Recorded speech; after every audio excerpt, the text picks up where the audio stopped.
You are holding a bottle that promises pure refreshment. The label shows a glacier, a pristine spring, words like pure and natural, and a tiny badge that says tested. For a split second you relax, convinced you made a safe choice. But what if that serenity is a design? What if the clear liquid in your hand is the final scene of a marketing play staged to distract you from a messy backstage? Stay with me through this first minute because the next claim will make you tilt your head and want to check the bottle code on the shelf. This video peels back the label on 7 bottled water brands most people would swear are clean, and finds the soft underbelly where production shortcuts meet consumer trust. At the heart of the problem is a mismatch between what packaging promises and what complex supply chains deliver. Bottled water is deceptively simple. Water flows in, it gets treated, it goes into a bottle, and the bottle reaches the store. That tidy story hides dozens of decision points where quality can be reshaped. Sourcing choices, storage conditions, filtration thresholds, lab testing frequency, and contract manufacturing all influence the final product. When commercial pressure builds, those decision points become pressure points. Companies with long distribution lines and slim margins can be tempted to stretch testing intervals, accept ambiguous lab results, or shift production to co-packers with lower oversight. The result is not always dramatic, but it is cumulative. A minor variance in mineral balance, a delayed maintenance cycle on a filter, or poorly kept warehouse pallets can add up into something that matters to your health over weeks and months. This is not hysteria. It is a pattern you can spot if you know where to look. Third-party audits, recall histories, and transparency in sourcing tell a story most labels do not. Brands that report supply chain partners, publish independent testing results, and respond quickly to concerns are far easier to trust. Brands that hide internal audits behind corporate legalese or fail to provide lot codes and test results for public review create friction between their promises and reality. That friction is where risk builds. It is where a seemingly benign bottle of water becomes a conversation about accountability. So we begin our list with Brand A. Brand A looks like trust. Its bottles are everywhere, placed at eye level in chain stores and vending machines alike. For many households it is the default, the safe pick, but a closer look at the company's public filings and a handful of red flags suggests a different story. Multiple sourcing contracts over recent years show rapid supplier switching across regions. Rapid switching on its own is a business decision, not a scandal, but it does carry consequences. Different source springs and municipal suppliers mean different baseline water chemistries. Managing that variability requires robust testing protocols and frequent calibration of purification equipment. In Brand A's case, internal maintenance logs that became publicly available through regulatory disclosures indicate a pattern of deferred filter changes at certain plants during high-demand seasons. Deferred maintenance is precisely the kind of operational shortcut that rarely makes headlines until it has to, when maintenance cycles are compressed to meet shipping contracts.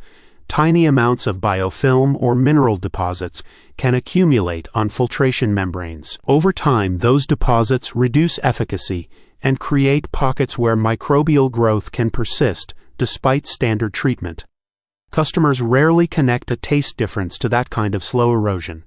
They notice only the soothing feel of a bottle in hand. Yet when consumer complaints spike about off notes, or when routine internal testing shows elevated counts near the limit, the safety margin narrows. Brand A historically responded with measured statements about compliance and occasional voluntary adjustments to protocols. But the timeline between detection and remediation was sometimes longer than industry best practice recommends. For consumers, the practical instruction is simple. Check lot codes. If the brand posts batch test results publicly, compare recent numbers to prior months. If not, treat that absence as a transparency gap. Small steps like this put pressure on companies to be more accountable because transparency erodes the advantage of opacity. Moving to Brand B, the signature problem is not maintenance but packaging integrity. At first glance, packaging seems purely cosmetic. But the type of polymer used, storage light exposure, and the lapse between bottling and retail all affect water quality. Plastic is not inert. Certain polymers leach under heat, and the longer a bottle sits in a hot truck or a sunny warehouse, the greater the risk of trace chemical migration. Brand B relies heavily on long distribution legs shipped to hot climates.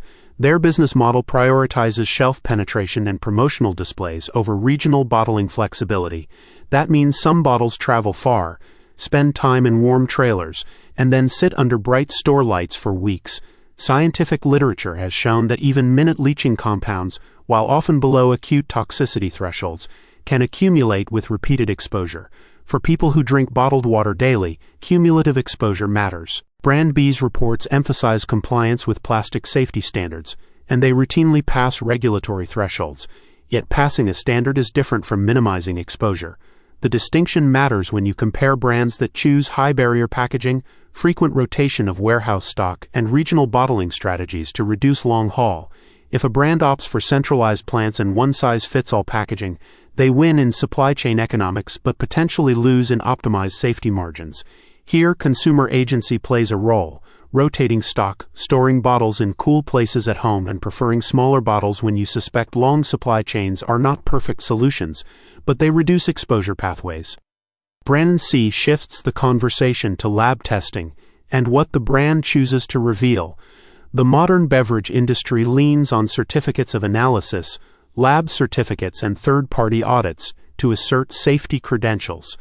But some brands publish monthly, full-spectrum lab results, while others post summaries that highlight only compliance points.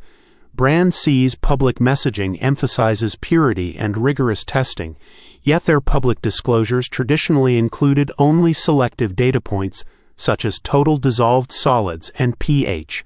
The absence of full volatile organic compound profiles, pesticide screens, or periodic microbial challenge tests in public-facing reports raises questions. Not every brand needs to publish everything, but when marketing aggressively invokes words like pure and pristine without offering verifiable, granular data, those words become marketing art more than scientific description. In safety-minded environments, the answer is transparency. A brand that publishes full lab results regularly signals confidence in its product. A brand that withholds detail signals either an operational gap or a choice to limit scrutiny. Consumers should prefer confident transparency. Brand D brings a label problem into focus. Branding plays on the emotional currency of place. A mountain silhouette, a named spring, and a map on the label conjure images of untouched sources. But bottle art can outrun sourcing reality. Brand D heavily markets a specific spring region in its promotional materials, while much of its retail product actually comes from municipal systems or blended sources depending on regional supply contracts. There is nothing inherently illicit about blending sources, provided the brand is clear. The problem is when marketing suggests exclusivity and provenance that does not match 100% of product runs. That mismatch creates a credibility gap and invites regulatory scrutiny. For customers who choose water because of perceived mineral profiles tied to a place, a blended source dilutes that expectation. The practical move is to read the fine print. If a label boasts a named spring, check the ingredient statement and the back label. If there is ambiguity, treat marketing as persuasion, not documentation. Brand E raises questions about environmental controls at co-packing facilities. Many big and mid-size beverage companies rely on co-packers for scalability. Co-packers allow a brand to expand quickly without heavy capital investment. The downside is a loss of direct control. Different co-packers operate under varying hygiene programs, staffing regimes, and training standards. Brand E's growth curve shows a rapid increase in contracted co-packing partners during a 2-year expansion period. Rapid expansion paired with intermittent third-party audits can open a window where one plant's lapse affects tens of thousands of bottles. Reports of occasional mislabeling, inconsistent cap torque, and pallet stacking issues may sound mundane, but they point to systemic pressures that correlate with product inconsistencies. For consumers, the takeaway is modestly practical. Prefer brands that either own their key plants or publish detailed co-packer audit histories. That traceability reduces the chance that a local slip propagates nationwide. Brand F takes us into the realm of additional claims and functional additives. Some bottled waters now tout electrolyte blends, added minerals, or alkalinity adjustments. Those are valid products when formulated and tested responsibly. But the less discussed risk is ingredient stability and regulatory clarity. Added supplements require their own testing regimes for stability under varied temperatures and light. If a brand sells an enhanced water with trace electrolytes and fails to validate shelf stability under real distribution conditions, consumers may receive a product that drifts from its label claim. Worse, unexpected chemical interactions between added ingredients and packaging materials can create off flavors or trace byproducts. Brand F has been aggressive in marketing functional hydration benefits while offering only high-level stability statements in its public materials. Functional products require functional disclosure. When a brand markets performance benefits but does not publish stability studies or clear dosing details, you are buying assertions more than reproducible science. Finally, in this section, we flag Brand G for supply chain opacity. Unlike the others, Brand G does not have a singular operational flaw so much as a cultural preference for secrecy. The brand tightly controls messaging, limits batch-level disclosure, and routes many questions through PR rather than technical teams. That secrecy may protect trade secrets, but it also shields the brand from accountability. When concerns arise, brands that respond with data and remediation win trust quickly.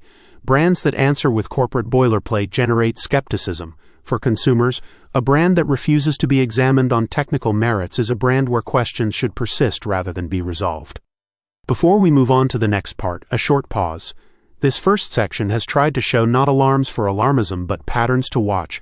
Technical issues, packaging choices, co-packer oversight, testing transparency, and marketing claims all combine into the real measure of a bottled water brand. No one bottle is destiny, and small, actionable steps can tilt the odds in your favor. Check lot codes. Prefer regional bottling when possible. Favor brands that publish full, recent lab results. Store bottles out of heat. Those practices will not make industry failings vanish overnight, but they make you a harder target for manufacturer opacity. When you pour a glass of bottled water, you expect stillness. The faint crackle of the plastic seal, the cool clarity as it hits the glass, and that subtle psychological reward of control.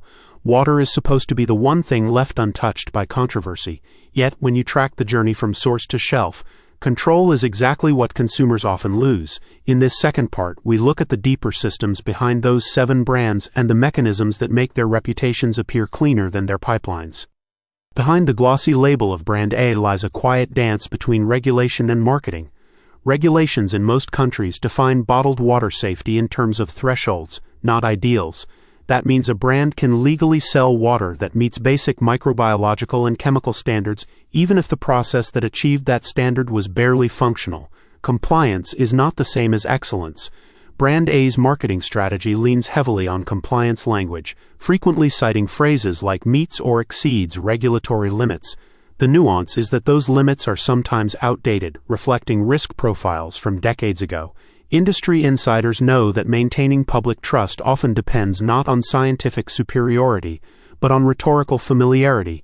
As long as a product sounds safe, it feels safe. For example, Brand A once introduced a double-filtered label to highlight purity. But double filtration only matters if both filters are of distinct and complementary design. When both filters perform similar mechanical functions, doubling does not double safety, it doubles marketing. Independent engineers reviewing similar processes found that redundancy in identical filtration steps rarely improves microbial removal significantly. Instead, true safety gains come from monitoring, maintenance, and post-filtration storage controls. Those internal investments do not fit on a label, so the public never sees them. This imbalance between what companies display and what actually protects consumers defines much of the bottled water illusion. Brand B's story runs along similar lines but focuses on logistics. Every bottle has a journey, and that journey passes through thermal and mechanical environments that shape the final product. The average consumer never imagines the warehouse at 3 p.m. in mid-July where stacks of pallets absorb heat from metal roofs. Temperatures can climb high enough to accelerate chemical diffusion within plastic. If a truck sits idle before unloading, those bottles bake longer. While regulators test new bottles under standard lab conditions, real-world conditions rarely match those controlled settings. Brand B's decision to rely on centralized distribution rather than regional plants creates that vulnerability. The irony is that this decision often originates from sustainability messaging. Larger plants are more efficient on paper, but efficiency on spreadsheets does not automatically translate to consumer safety. There is also the subtle issue of recycled plastics. The public associates recycling with virtue, but recycled PET can retain trace residues from previous life cycles. Responsible brands mitigate that through advanced decontamination steps. But not every plant invests equally. Brand B's suppliers use both virgin and recycled feedstock. That mix makes it harder to ensure uniform polymer quality across batches. The result is a quiet variability in leaching potential that rarely triggers recalls but steadily undermines the idea of consistency. When consumers describe one bottle tasting slightly different from another, it might not be imagination, it might be chemistry. For Brand C, the spotlight turns to data presentation. In an age of digital transparency, data is both shield and sword. Companies release selective metrics to shape narratives. Brand C's website proudly lists low total dissolved solids and favorable pH levels, presenting them as indicators of purity. Those metrics sound impressive but lack context. Total dissolved solids only tell part of the story. They measure the concentration of minerals but reveal nothing about potential trace contaminants like nitrates or volatile organics. Similarly, pH merely reflects acidity or alkalinity, not contamination risk. By highlighting safe but superficial numbers, a brand can appear transparent while withholding the data that truly matters. When independent labs occasionally test random retail samples, discrepancies sometimes emerge between marketing claims and measured results. These discrepancies are rarely catastrophic, yet they expose a cultural habit of minimal disclosure. Instead of building trust through radical transparency, many corporations manage trust through calculated omission. Consumers, overwhelmed by scientific terminology, often fail to demand more. The silence that follows becomes a permission slip for the brand to continue. Brand D thrives on the geography of nostalgia. Their marketing videos show mountain valleys, misty rivers, and rustic wells. But many production facilities sit miles away in industrial zones. The power of visual suggestion overrides geography. Customers buy a story, not a source. The concept of spring water has become elastic.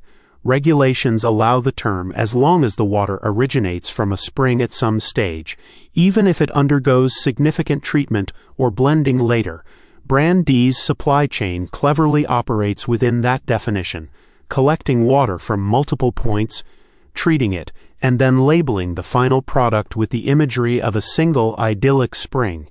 In truth, the taste uniformity across regions is achieved not by natural consistency, but by chemical balancing. Added minerals recreate the desired profile. Much like adjusting seasoning in a dish, that practice is legal but misleads consumers who believe they are drinking untouched nature. The psychological effect is profound. People associate location with purity and authenticity. The idea that their trusted mountain spring might be a municipal blend undermines a deep emotional bond. When customers feel deceived, they do not merely lose trust in a brand, they lose trust in the category itself. This is why companies fight hard to protect perception. Advertising budgets can overshadow quality control budgets because perception drives profit more efficiently than integrity. The water stays clear, but the truth clouds over. Brand E illustrates a modern corporate paradox: growth without guardianship. Rapid scaling attracts investors, expands reach, and boosts market share. But scaling also dilutes internal oversight. When a brand multiplies production through co-packers, each partner introduces variations in sanitation culture, technical skill, and infrastructure. Brand E's management, focused on aggressive expansion, reportedly reduced the frequency of on-site audits to cut costs. Audit reduction saves money in the short term but raises long-term risks. Tiny lapses, such as inconsistent rinsing of tanks or improper cap sterilization, can cascade into sporadic contamination events. When consumer complaints arise, the company's crisis team often frames them as isolated incidents. The pattern only emerges across time. Review forums and regional recall data reveal sporadic but similar issues: cloudy appearance, slight odor, and occasional off-flavor. None of these guarantee danger, yet together they indicate instability in production. A water brand should be boringly consistent. Variability means systems under strain. The lesson here transcends bottled water. In any mass consumer product, when marketing outpaces manufacturing discipline, cracks appear first in quality and later in credibility. Brand F's fascination with functional additives invites another layer of complexity. Enhanced water markets itself as innovation. The pitch is simple: hydration plus benefit, but each additive, from electrolytes to antioxidants, alters the chemistry and demands validation. For instance, maintaining ionic balance while preventing unwanted reactions under heat is a precise science. If stability tests are not exhaustive, flavor and composition drift over time. Brand F's formulations rely on automated dosing equipment. A small calibration error can mean hundreds of bottles receive inconsistent additive levels. That inconsistency can confuse both taste and labeling accuracy. Regulatory bodies tolerate small variances, but repeat issues point to systemic oversight gaps. The marketing push toward alkalinity is a recent trend. Consumers are told higher pH equals better health. Scientific consensus, however, remains skeptical. The human body tightly regulates blood pH, regardless of drinking water. What matters more are cleanliness and mineral content, yet brands like F exploit the health halo around alkalinity to justify premium pricing. They often cite selective studies that suggest minor benefits without revealing methodological limitations. When marketing cherry-picks data, consumers drink confidence rather than clarity. Brand G remains the most enigmatic. Their secrecy is almost theatrical. Requests for data are met with polished statements about proprietary processes.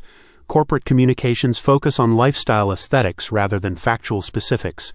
In public relations strategy, vagueness is armor. Consumers who never ask technical questions never notice the absence of answers. But behind closed doors, insiders whisper about supply diversification that sometimes leans on third-party imports during droughts. Importing bulk water is not inherently wrong, but it complicates traceability. A bottle filled domestically may contain water shipped in tankers from thousands of miles away. Without full disclosure, consumers believe they are supporting local sourcing when in fact the supply chain spans continents. This secrecy culture aligns with a larger industry pattern. Many bottled water companies prefer to reveal only what regulators require, not what consumers deserve to know. The logic is defensive. More data invites more scrutiny. Yet in an age where accountability is a currency, withholding information can be costlier in the long run. Transparency, when embraced fully, builds resilience. When brands fear openness, they signal vulnerability disguised as confidence. Looking across these 7 brands, a subtle truth emerges. None are villains in the cinematic sense. They are products of a system that rewards perception over perfection. Marketing teams are louder than microbiologists. Cost savings are faster than ethics. The consumer, caught in the middle, learns to navigate trust through trial and error. But awareness changes behavior. Once you know what to look for, you start reading beyond slogans. This awareness is where real power begins. You begin to ask how recently the water was bottled, how far it traveled, and whether the company publishes real-time quality reports. You start to recognize patterns: the overly polished website with too few details, the brand that shifts responsibility to a quality partner, the bottle that feels flimsy because the company cut plastic weight without accounting for storage stress. These small observations build into instinct. That instinct protects you better than any ad campaign ever could. So as we close part 2, remember that purity is not a promise printed on a label. It is a relationship between process and honesty. The clearest water might still pass through the murkiest motives. Understanding that is not cynicism, it is clarity of its own. The next section will go deeper into the economics of bottled water, revealing how marketing budgets, corporate lobbying, and consumer psychology sustain the myth of purity in the marketplace. The bottled water industry sells comfort more than hydration. The calm blue labels, the sound of cap twists, the illusion of control in an unpredictable world. What few consumers realize is that this peace of mind has been carefully priced, tested, and advertised into existence. In this third part, we trace how corporations turned the world's simplest resource into a premium commodity, and why even when the water tastes identical, your wallet and your trust pay different prices. Let's begin with the economics. The average production cost of a standard plastic bottle of water can be as low as 5 to 7 cents. The same bottle may retail for over $1. The markup is extraordinary, and it funds more than transportation or packaging. Most of that profit margin feeds marketing campaigns. Television commercials, influencer partnerships, product placements in movies, and social media aesthetics consume a major share of the budget. The math works because perception amplifies value. If consumers believe purity is scarce, they will pay for the illusion of security. The irony is that in many urban regions, municipal tap water undergoes stricter testing and is fresher than bottled water stored for months. Brand A's business documents show heavy investment in advertising during the years when public concern over microplastics peaked. Instead of improving filtration systems, they increased marketing by double digits, launching a clarity campaign that showcased slow-motion shots of droplets falling in pristine mountain air. The psychological effect worked. Sales rebounded even though no new purification technology was implemented. This dynamic is not unique. Across the industry, fear and reassurance form a profitable cycle. The moment consumers begin to worry, brands offer a message that pacifies without solving the root issue. Brand B's financial statements reveal another pattern: cross-subsidization between packaging and promotion. They introduced limited edition bottles with textured designs, not because they improve usability, but because tactile differentiation subconsciously signals quality. People equate physical novelty with innovation. These visual upgrades cost pennies but justify price increases of up to 30%. Meanwhile, the water itself remains unchanged. It is the oldest trick in marketing. Make the consumer believe they are buying something new when the product is the same old liquid with a different shell. There is a reason the bottled water aisle looks like a runway show. Clean minimal labels appeal to modern sensibilities, while angular bottles target the sporty demographic. Each shape tells a story, and each story hides an identical product composition.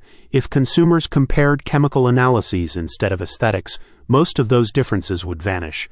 But aesthetics speak louder than analytics. In the quiet theater of consumer choice, the design department outvotes the laboratory. The politics behind water regulation also deserve attention. Government standards exist, but the bottled water industry wields influence through trade groups and lobbying. Brand C and Brand D are both members of powerful beverage associations that routinely meet with regulators to shape language in safety guidelines. When a proposed law once aimed to mandate real-time public disclosure of microbial tests, industry representatives argued that it would create consumer confusion. The phrase sounds protective but functions as deflection. The real fear was loss of narrative control. Data transparency reduces the space for marketing spin. If consumers saw the natural fluctuations and occasional minor detections that every production line faces, the illusion of perfection would crack. Lobbying ensures that companies can meet the minimum standard and still advertise themselves as superior. Regulatory capture happens not through overt corruption, but through consistent persuasion and political donations. When a rule is written with enough ambiguity, compliance becomes a matter of interpretation. The consumer, meanwhile, meets all federal standards and assumes excellence. That assumption keeps profits flowing and scrutiny quiet. Brand E's expansion coincided with aggressive political lobbying. Records show substantial contributions to regional campaigns focused on business development. Those contributions, while legal, often coincide with relaxed enforcement schedules or extended grace periods for compliance updates. It is not that officials deliberately ignore violations. It is that relationships blur lines. Regulators, under pressure to support local employment, may hesitate to penalize major employers. This ecosystem of mutual benefit allows small oversights to persist. Behind the scenes, corporate PR teams monitor social sentiment hourly. Algorithms flag spikes in negative keywords, and within hours, the brand releases statements that redirect the conversation. When independent journalists raise questions about water quality, companies rarely respond with lab data. They respond with emotional imagery. Smiling families, glistening bottles, and the language of reassurance replace factual discussion. The pattern is deliberate. Emotion outruns evidence. People remember how a message made them feel, not what it said. The role of psychology is crucial here. Consumers buy bottled water not just for hydration but for identity. It becomes an accessory, a symbol of discipline, health, or taste. Brand F exploits this with lifestyle storytelling. Their ads show athletes training at sunrise, creative professionals sketching in cafes, or parents packing lunches for children. The bottle becomes part of a ritual of aspiration. What matters is not what's inside but what it says about you. When water becomes a fashion statement, quality discussions vanish. That cultural camouflage protects the brand more effectively than any filtration membrane. Microplastic concerns, which surfaced in numerous studies, add another layer of irony. Many bottled waters tested worldwide contain microscopic plastic particles shed from caps and bottles. Scientists caution that long-term effects remain uncertain, but the optics alone should have caused a reckoning. Instead, marketing departments reframed the narrative. They emphasized recyclability and sustainability pledges. The strategy works by redirecting guilt. Instead of confronting the possibility of contaminated water, consumers are invited to feel virtuous for recycling. Guilt becomes green and the problem goes unexamined. Brand G takes this to extremes. Their website showcases a sustainability scorecard with colorful charts and eco-friendly buzzwords. The fine print, however, reveals that most figures represent projected goals, not verified achievements. By 2030, appears more often than, as of today. Future promises distract from present accountability. This manipulation of timelines is one of the most common tricks in corporate communication. When brands project an eco-conscious image, they shift the conversation away from their current shortcomings into an imagined future where everything will be fine. That delay tactic buys them years of goodwill without concrete action. If you zoom out, bottled water economics resemble a sophisticated illusion. Consumers fund their own reassurance, paying for packaging and ads designed to soothe the very fears those ads create. The cycle is self-perpetuating. Anxiety sells purity, purity sells status, and status sells repetition. The tragedy is not that corporations exploit psychology, it is that consumers underestimate how easily reassurance can be engineered. To truly grasp the manipulation, look at comparative testing. Independent laboratories have found that bottled water from multiple brands often shares the same municipal sources. The difference lies in post-treatment and branding, not origin. Some brands bottle the same water that runs through your tap, then filter it again and mark it up 1,000%. This practice, legal and widespread, persists because consumers associate factory bottling with cleanliness. The sterile imagery of machinery replaces the perceived messiness of plumbing. The contradiction is almost poetic. People distrust infrastructure designed for mass safety but trust corporations built for profit. So what does all this mean for ordinary people who just want to drink something safe? It means skepticism is a form of self-defense. Asking for data is not paranoia, it's responsibility. Brands respond to consumer demand, and when the demand shifts from aesthetic to authenticity, the industry will follow. If people start rewarding transparency, transparency becomes profitable. As we near the close of this section, think about how easily narratives shape choices. The phrase premium hydration is meaningless scientifically, yet it commands higher prices. The color blue is chosen because it evokes calmness and cleanliness. Even bottle shape affects perception. Tall, narrow bottles seem more elegant and therefore more trustworthy. Every element of design plays on subconscious associations, and every purchase reinforces them. Recognizing this pattern helps you break free from it. The next part will reveal what happens when consumers begin to push back, when public awareness forces companies to rethink purity marketing, and how a few emerging brands are quietly reshaping the industry by doing what the big players refuse to do: tell the truth about water. Public pressure has a strange rhythm. It builds slowly, like a distant storm, then crashes in a single viral moment. For decades, bottled water brands have survived waves of criticism, but each one leaves a mark. Over time, consumers start connecting dots: the identical taste, the identical promises, the identical lack of proof. When awareness grows, industries adjust. And now, the bottled water industry faces that very reckoning. This final part explores what happens when consumers start asking better questions, and what that means for the brands that still prefer silence. A decade ago, People rarely questioned what was inside a bottle of water. They questioned soda ingredients, sugar levels, and artificial dyes, but water seemed untouchable. Today, the conversation has shifted. Independent journalists, small labs, and health-conscious communities are dissecting labels, testing samples, and publishing results online. Brand once dismissed early online test results as amateur speculation, but when patterns of inconsistencies began to align across multiple regions, denial became harder. The brand eventually issued a mild statement acknowledging variations due to regional bottling conditions. That phrase, while technically harmless, quietly confirmed what many suspected. Bottled water is not one thing, it is a patchwork. This consumer awakening carries weight because it reshapes purchasing behavior. Supermarkets notice when sales patterns change. When people start reading labels instead of grabbing familiar logos, shelf placement loses power. The rise of independent and local brands owes much to this shift. Small producers, often using transparent quality dashboards and QR codes linking to lab data, began winning trust through radical openness. They might lack marketing budgets, but they possess authenticity. For the first time in years, the advantage of scale is being challenged by the advantage of honesty. Brand B learned this the hard way. After a viral expose questioned their plastic leaching risks, their PR team scrambled to counter the narrative. They launched a campaign emphasizing recyclability, yet it failed to address the actual issue: heat exposure and polymer integrity. The result was a public relations paradox. The more they spoke about the planet, the more consumers questioned their water. Authenticity cannot be retrofitted. Once trust fractures, no amount of soothing color gradients can fix it. The environmental movement added a second front to this battle. People realized that bottled water is not only a question of personal safety but also collective impact. Over 60 million plastic bottles are discarded daily worldwide, and even with recycling systems, a large portion ends up in landfills or oceans. The image of clear water has a dark twin: floating debris.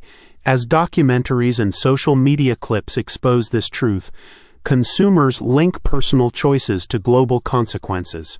Brands that once hid behind phrases like eco-conscious or sustainable find those words losing meaning.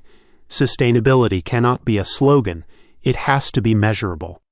Brand C attempted a shift toward biodegradable materials, but pilot testing revealed trade-offs in durability and shelf life. Their new bottles sometimes collapsed under storage pressure or leaked after prolonged heat exposure. Instead of disclosing the technical setback, they quietly reverted to older plastics. Transparency would have earned respect, but silence protected stock prices. This decision encapsulates the industry's dilemma: tell the truth and risk short-term loss, or hide the truth and risk long-term collapse. Most choose the latter, until they no longer can. Technology now makes concealment harder. Portable testing devices, open data platforms, and independent certification programs are democratizing verification. Consumers no longer have to rely solely on trust. A smartphone scan can reveal batch codes, mineral content, and even microplastic tests if the brand participates in transparent tracking networks. Some startups already provide these tools, and the brands that adopt them early gain credibility. The others, trapped in the comfort of old marketing, risk fading relevance. Brand D's fall from grace offers a cautionary tale. Their entire identity rested on a mythic spring origin supported by stunning visuals and emotional storytelling. When investigative journalists exposed that many bottles originated from treated municipal water, public outrage was swift. The brand responded with half apologies and rebranding attempts, introducing new logos and slogans about crafted purity. But consumers had moved on. The internet remembers, and once a story breaks, it cannot be unlearned. Trust, once diluted, cannot be filtered back.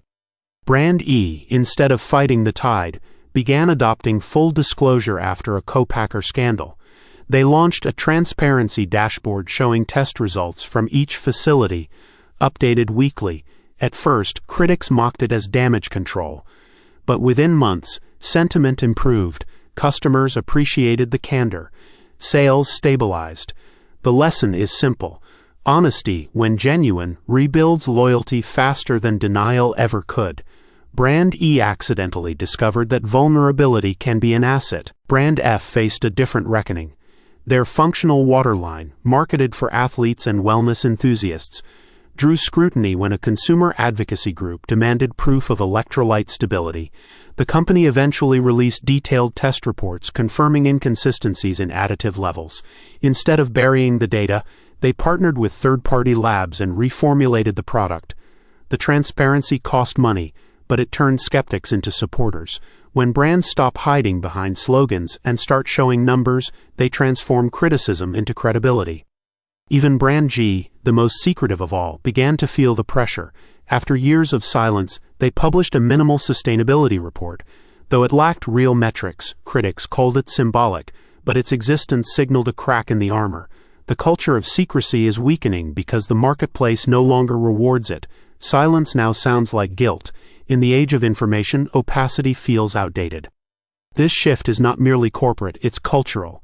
Consumers are developing a new literacy, one that reads marketing claims with scientific eyes. The idea of purity is evolving from emotional comfort to factual integrity. People want to know not only where their water comes from, but also how it is handled, tested, and stored. That demand creates a ripple effect. Retailers adjust stocking choices. Regulators tighten definitions. Competing brands copy transparency tactics. In short, pressure from the bottom rewrites the top. Yet, a word of caution. Awareness without discipline can fade. The bottled water industry knows how to wait out trends. They bank on consumer fatigue. After a few months of outrage, the average buyer returns to convenience. Real change requires consistent attention, not viral bursts. That means continuing to ask questions, reward transparent brands, and resist lazy trust. The cleanest water you can drink might not come from a bottle. It might come from a system you've learned to value again. The tap, the filter, the refill station. The final takeaway is not to create fear but to reclaim agency. You don't have to memorize chemical names or read lab reports daily. You just need to recognize the patterns that matter: vague language, excessive marketing, and data that hides behind pretty words. Choose brands that publish results, admit flaws, and engage with public scrutiny. The goal isn't perfection, it's honesty. Purity isn't just about what's in the bottle, it's about whether the company behind it deserves your trust. When you reach for a bottle next time, remember that clarity has two meanings. The first is physical, what your eyes see. The second is moral, what the brand reveals. Choose clarity that you can verify. That small act turns a consumer into a participant, a bystander into a decision maker. Every purchase is a vote for the kind of world you want to live in, one where water is a shared right, not a manipulated product wrapped in false serenity. And if this video gave you a reason to look twice at what you drink, then take one more small action that costs nothing but makes a difference. Like this video, share it with someone you care about, and subscribe for more deep dives into the truths hiding in plain sight. Awareness only spreads when we talk about it.